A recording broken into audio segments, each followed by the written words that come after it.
अस्सलाम वालेकुम। एक सवाल आया है, किसी ने पूछा है कि एक बंदा है, उसकी दो बीवियां हैं। एक बीवी में से सिर्फ उसका एक बेटा है और दूसरी बीवी में उसके दो बेटियां हैं। उस बंदे का सवाल ये है कि क्या दोनों बीवियों को 1/8 और 1/8 हिस्सा मिलेगा, यानी दो जगह पर 1/8 1/8 मिलेगा, या 1/8 ही दो जगह पर तकसीम होगा। तो इसलिए मैंने कहा कि मैं वीडियो बना दूंगा ताकि उनको समझ आ जाए। सबसे पहले देखते हैं जी, उन्होंने लिखा है जो कुल प्रॉपर्टी है वो 10 करोड़ रुपए की है। यहाँ पर एक बात जहन नशीन कर लें कि जो भी कोई बंदा वफात पाता है, उसके जितने भी अखराजात होते हैं, उसके कफन दफन के, उसने किसी का कर्ज देना है, कोई बैंक की किस्तें देनी है, या कुछ और लेन देन है, जिस तरह किसी का जेवर है, सोना है, उसकी वैल्यू निकालने से पहले ये वाली चीज़ें जो हैं उसमें से निकालनी पड़ती। वो उसी की प्रॉपर्टी से वो निकाली जाएंगी। उसके बाद जो है ये प्रॉपर्टी तकसीम होगी। और इसकी जो 10 करोड़ उन्होंने लिखी है, इसका मतलब ये है कि उन्होंने जो भी लेन देन करना था वो कर चुके हैं। 10 करोड़ रुपए वो वाली उसकी विरासत बची है जो हमने तकसीम करनी। इसमें दो कन्फ्यूजन थी कि एक बेवा जो है उससे एक बेटा है और दूसरी से दो बेटियां हैं, तो उनका कोई फ़र्क तो नहीं पड़ेगा, ये सब देखेंगे। तो सबसे पहले देखते हैं जी, दो बेवा हैं, तो इसका मतलब वही है कि बेवा का हमेशा 1/8 हिस्सा रहता है, चाहे उसकी चार बीवियां हों, चाहे तीन हो, चाहे दो हों, या एक हो। प्रॉपर्टी में हमेशा जो बेवा होंगी उनका 1/8 हिस्सा निकलेगा। इसके अलावा ये नहीं है कि हर बेवा का 1/8 हिस्सा निकलेगा, ऐसे बिल्कुल नहीं है। ये आगे फिर जब मैं करता हूँ तो फिर आपको समझा देता हूँ। 1/8 हिस्सा जो है ये है बेवगान, यानी दो बेवा हैं इसलिए कह रहा हूँ बेवगान।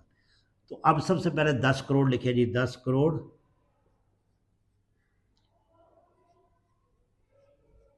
10 करोड़ की जो प्रॉपर्टी है, इसमें जो दो बेवा हैं उनका हिस्सा निकलेगा। बार बार कह रहा हूँ कि एक ही हिस्सा निकलेगा, फर्दर वो डिवाइड होगा। तो कितना होगा जी, 1/8 से इसको ज़रब करेंगे तो ये हमारे पास आ जाएगा 1,25,00,000 रुपए। अब 1,25,00,000 को क्या करेंगे हम, 10 करोड़ से माइनस करेंगे दो बेवा का हिस्सा जो है। तो यहाँ पर ये बात मैं बताना भूल गया कि ये 1,25,00,000 रुपए जो है ये दो बेवा का हिस्सा है।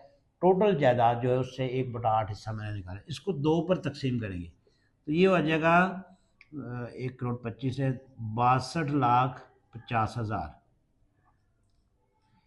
फी बेवा को जो हिस्सा मिलेगा 62,50,000 रुपये मिलेगा। ये नोट कर लें। दोनों बेवा का जो दोनों बेवा हैं उनका इकट्ठा हिस्सा निकाल के दो पे तकसीम करेंगे, दोनों को 62,50,000 रुपये आएंगे। हिस्सा एक ही निकलेगा, 1/8। अब इसमें से हमने क्या करना है, 1,25,00,000 जो है इसमें से माइनस कर देना है। तो ये हमारे पास आ जाएंगे, यहाँ पे जो बचेंगे वो 8,75,00,000 रुपये। अब यहाँ पर अगली साइंस जो है वो आपने समझनी है। साइंस तो नहीं है, बहुत आसान है। अब औलाद की बारी आएगी। अब कुछ लोग जो है वो इसमें कहते हैं क्योंकि वो पहले वाली बेवा थी या दूसरी बेवा थी या बेटियां हैं तो उसका हिस्सा कम हो जाएगा, या क्योंकि ये औलाद जो है ये उस बंदे की है जो बंदा फौत हुआ जिसकी विरासत हो रही है।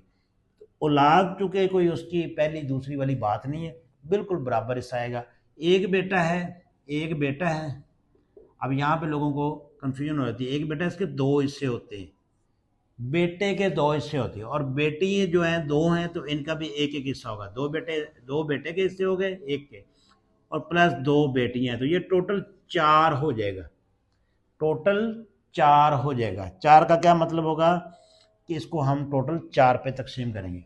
8,75,00,000 इसको हम चार पे तकसीम करेंगे तो ये हमारे पास आ जाएगा 2,18,75,000।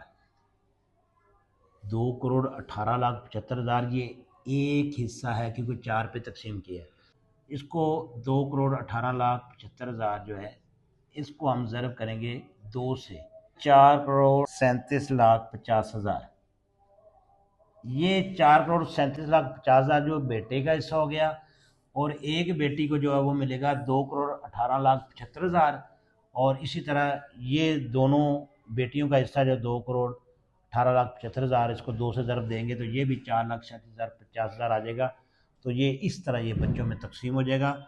इसमें कोई किसी किस्म का भी ना कोई डाउट है, ना कोई गलतफहमी है। और बेवा वाली जो गलतफहमी थी वो मेरे ख्याल में आज दूर हो गई है कि बेवा 2 हों, 3 हों या 4 हों, चारों का एक ही हिस्सा निकलेगा 1/8।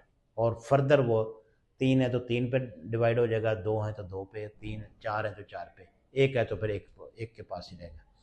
उम्मीद है समझ आ गई होगी। बहुत शुक्रिया।